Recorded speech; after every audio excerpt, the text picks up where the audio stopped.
ผลสำเร็จของการจัดงานบุญสบายดีญี่ปุ่น2025ที่จัดขึ้นในไทยอาทิตย์ที่ผ่านมาอยู่สวนประตูไซถือเป็นส่วนหนึ่งในบรรดากิจกรรมเฉลิมฉลองการสร้างตั้งสายพัวพันธ์การทูตลาวญี่ปุ่นครบรอบ70 ปีและการส่งอาสาสมัครญี่ปุ่นมาช่วยลาวครบรอบ60 ปีในระหว่างวันที่29หา30มีนาที่สวนประตูใจนครหลวงวิจันทร์สถานทูตญี่ปุ่นประจำลาวร่วมกับองค์การร่วมมือสากลญี่ปุ่นประจำลาวสมาคมมิตรภาพลาวญี่ปุ่นและสมาคมอดีตนักศึกษาลาวจากญี่ปุ่นได้จัดงานบุญสบายดีญี่ปุ่นปี2025ภายใต้หัวข้อส่งเสริมการแลกเปลี่ยนวัฒนธรรมวิถีชีวิตและอาหารของสองประเทศลาวญี่ปุ่นเข้าร่วมในพิธีเปิดนิทานซึโตมุโคอิซึมิเอกอัครราชทูตญี่ปุ่นประจำลาวรองศาสตราจารย์ปริญญาเอกพุทธสิมมลวงศ์รัฐมนตรีกระทรวงศึกษาธิการและกีฬาทั้งเป็นประธานสมาคมมิตรภาพลาวญี่ปุ่นตั้งหน้าองค์การร่วมมือสากลญี่ปุ่นประจำลาว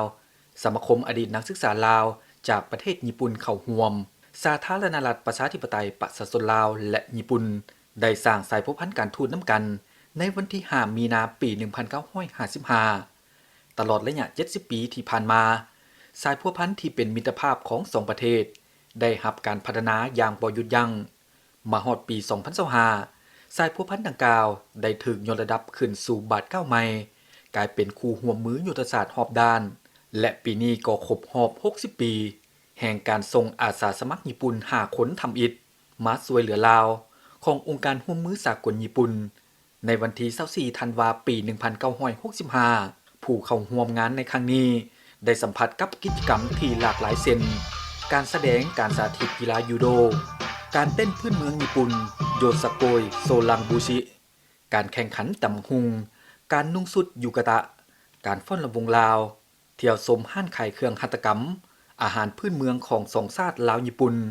และอื่นๆถือเป็นการประกอบส่วนอย่างตั้งหน้า